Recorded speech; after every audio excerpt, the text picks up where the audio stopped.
We're back again with another action-packed edition of Sports This Morning, reaching you live from Channels Television Sports Center in Lagos, Nigeria. Thanks for joining in. My name is Austin Okonakwan. Well, it's not just for the guys in Lagos, to our viewers in Benin, Abuja, and I'm sure you, wherever you are in the world watching us, we say welcome on board as we take you around this exciting world of sports. Now let's talk sports. I will begin right here in Nigeria. I've been asking this question, and I will not stop. It's 121 days to the kickoff of the FIFA Women's World Cup in Canada. That tournament will kick off on the 6th of June and run till the 7th of July. And we're asking, what's going on with the Super Falcons? How are they getting ready for that tournament that is supposed to test the character of the African champions? That is supposed to see if their dominance of African football is no fluke. 121 more days to the kickoff, and nothing, absolutely nothing, is being said about the African champions, the Super Falcons. So we're asking the National Sports Commission this morning and the Nigerian Football Federation, what's going on with the Super Falcons? We need questions. That team needs to start getting ready for the Women's World Cup in Canada. I'm leaving the Super Falcons now to another team. This one, they're getting very ready. We can confirm that they're doing well as a team. The national under-20 team, the Flying Eagles, they're intensifying preparations for the African Youth Championship that's take place in Dakar, Senegal. And that's what we're talking about. This is the way to go. The Flying Eagles, it has been confirmed that they're getting ready to play 2 friendly matches against the under-20 team of Ghana this month. The Nigerian under-20 team won the Super 6 tournament organized by the League Management Company in Abuja on Sunday as part of their preparations for the 2015 African Youth Championship. We're doing it for the men. We should also do it for the women. So that's it. The Flying Eagles getting ready for 2 friendly games, intensifying preparations for the African Youth Championship. Let's go to Equatorial Guinea. Yesterday, to be precise, in Bata. This man on your screen has been suspended. He's from Mauritius. His name is Sichon Rajendra Prasad of Mauritius. He's a referee at the African Cup of Nations. Remember him? The referee that took charge of the game between Equatorial Guinea and Tunisia. A lot of questions as regards his performance in that competition. CAF went on a meeting, came out, and they decided to end the mission of Sichon as a referee at the ongoing African Cup of Nations. He has also been suspended for a period of 6 months for poor performance in that game, as I told you, between Equatorial Guinea and Tunisia. And he has also been delisted from the CAF A Elite Referees Panel. Tough times for Mauritian referee Sichon Rajendra Prasad. But the big question is, has justice been served? What is Tunisia going to gain from these because they feel they were robbed? Has justice been served? We'll talk about it this morning on the program. Now let's touch down in the United States of America, where boxing fans are still waiting. They're anxiously waiting. They want to know what's going on. And this is all they have in their mind. They're saying, when is the fight between Floyd Mayweather Jr. and Manny Pacquiao? But the man on your screen, Amir Khan, is not holding out any hope of ever seeing that fight between Floyd Mayweather Jr. and Manny Pacquiao meeting in the ring for the world's most eagerly anticipated fight. Khan says it's not looking good and that fight might not come to be.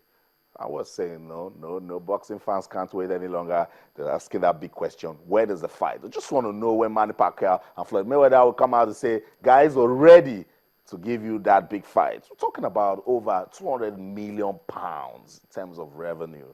I think they should come and just give us a fight and get the money. So that's it. That's the menu this morning on the program. And wherever you are, we have told you you can be part of the program. Let's go on this quick break now, where Bayern Munich, we know that they're doing so well in the Bundesliga, but again, they've played a 1-1 draw with Schalke 04. We'll let you see highlights of that game. Good goal scored in that, and we'll come back. So much to talk about sports this morning on Channels Television. Don't go anywhere. I'll be right back.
That's it. Action coming from the Bundesliga. That game ended. Bayern Munich won Schalke 0-4-1. So that's it. That sets the tone this morning on the program Sports This Morning, reaching you live from Channels Television Sports Center in Lagos, Nigeria. It's always fun when we come out in the morning to talk sports because the action never ends. What are we talking about this morning? So much. We told you the Super Falcons were waiting to hear from the National Sports Commission and the Nigerian Football Federation to tell us when the team will start getting ready for the FIFA Women's World Cup that will take place in Canada. We need to know. These are African champions. They should go to the World Cup and impress. And come to think of it, they are in no playing group. Group of death, Australia, the United States of America, and Sweden, 121 more days to the kickoff.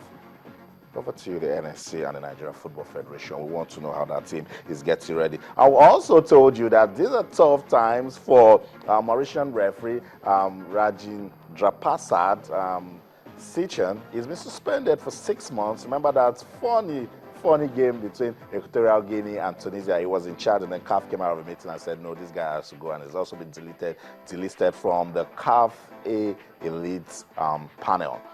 You want to be part of the program? Yes, you can. This morning is a special one because we want to give out shirts of Aaron Quadri. On Facebook, we're Channels-Sports, and on Twitter, we're Channels_Sports. Very active on our social media platforms. You can talk to us, and if you're on the move, just to let you know, you can watch us live on your mobile phones, your iPad, and all our top stories and our videos on this program you can also catch on YouTube. Just go to mthechannelstv.com, and then you can watch us live on your mobile devices, your iPad, and of course your Android phones. You can watch Channels Television anywhere and follow the action coming from your exciting world of sports. Now let's talk sports. Let's come back to Nigeria. Remember, Aaron Quadri, what a year it was for him in 2014. It was phenomenal. He didn't just play tennis. He had a flight, left a particular position to his current position. I'm not going to talk about it because this morning we want to give you a lovely jersey of Aaron Quadri. 2 lucky viewers will get jerseys of Aaron Quadri. That's it. That's the back of the jersey. The front, you soon see the front side of it. Aaron Quadri says, let's give it to the fans. Let's promote table tennis. Let's find out how many followers table tennis is enjoying right now in the country. And we're going to get very busy on Twitter and on Facebook. Just go to our Twitter page, Channels_Sports, and then answer these questions. What were Aaron Quadri's ITTF rankings at the start of the year 2014 and at the end of it? What was his position at the start? And how did he finish it? And then name the 2 high-profile ITTF. Remember that award ceremony, the International Table Tennis Star Awards that took place in Dubai. Aaron Quadri came out tops. We want you to tell us the award categories, the awards he won at the ITTF Star Awards in Dubai. It's very simple questions for every follower of table tennis in the country, particularly if you follow sports on Channels Television, because we keep talking about this thing. Sports in Nigeria, it's not just football. It's table tennis, it's boxing, it's hockey, it's badminton, it's a lot. Not just football, and that's what we're trying to do with table tennis. Send your answers with the hashtag Incredible Quadri. Incredible Quadri has been indeed for this country and Africa. Current world #1, but we want to know his world rankings in 2014. How did it start it? How did it end it? If you answer those 2 questions, you might just be a lucky winner of a jersey from Aaron Quadri. That's how to say well done to your followers. Well done, Aaron Quadri, again for that one. Tayo Salam joins us now. Tayo, good to have you on the program. But sadly, you're not getting any jerseys. just for the fans. Yeah, it's a good one for Aaron Quadri. Massive 2014 for him. But then we need to realize it's not really a concern, but something I really have to say. Aaron Quadri right now, based on his performances last year, he's a marked man. He has the target on his back now. There's going to be a lot more comprehensive scouting reports on his style of play, meaning it's going to be a lot harder for him this year. So I hope he's really ready for that. He sounds like that kind of person that's not resting on his laurels at all. So I'm just wishing him good luck for 15. That's it, Tayo, and that's it. Out to you, Aruna Quadri, and consolidate on the effort. You can tell from the African Championship in Egypt that is already being watched, and then people want to know how to beat Quadri. Exactly. But let's get down to business, Tayo. 100 and I'll keep talking about it. Somebody must talk to us someday. 121 more days to the kickoff of the FIFA Women's World Cup in Canada, and we just can't stop talking about that group that Nigeria has been drawn into. Group of death. 121 more days. How are the Super Falcons getting ready? Wow. Huge question, Ty. Wow, what a question. Unfortunately, no answer for me. I don't know, is it from you today or from anybody? As a matter of fact, no one is really saying anything about this. About the Falcons as they get ready for Canada 2015. But I can sit down here and tell you, last week when we spoke about this issue, I said the United States will be playing friendly games against France and England in February, this month. I can tell you now again today, they've added another friendly against New Zealand, which will be played in St. Louis. Again, so it shows you that they're getting ready, like they're really stepping it up now. They've stepped it up a couple of gears now, and you wonder what kind of effects that will have on the Falcons when we play in the United States, because they're really getting ready, and it's a shame it's not the case for the Falcons. And then I'll go to another opponent in the group. I'm talking of Australia. Yeah. They call them the Westfield Matildas. What a name.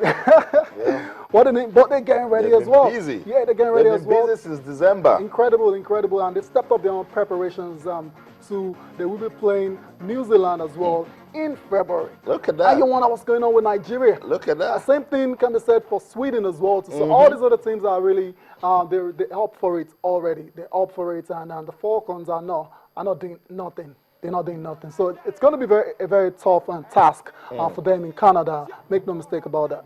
Very tough task. Even if they are getting ready, it will still be tough because of the group. But then the Super Falcons, this is about the last we saw of them at the African Women's Championship. And then nothing has been said now. Everybody is quiet. They went, they saw, they conquered in Namibia, came back, and now we're asking questions that when will the team assemble? When will they start getting ready? When will they understand themselves as a team? When will we achieve the blend? How are we going to go to Canada and impress?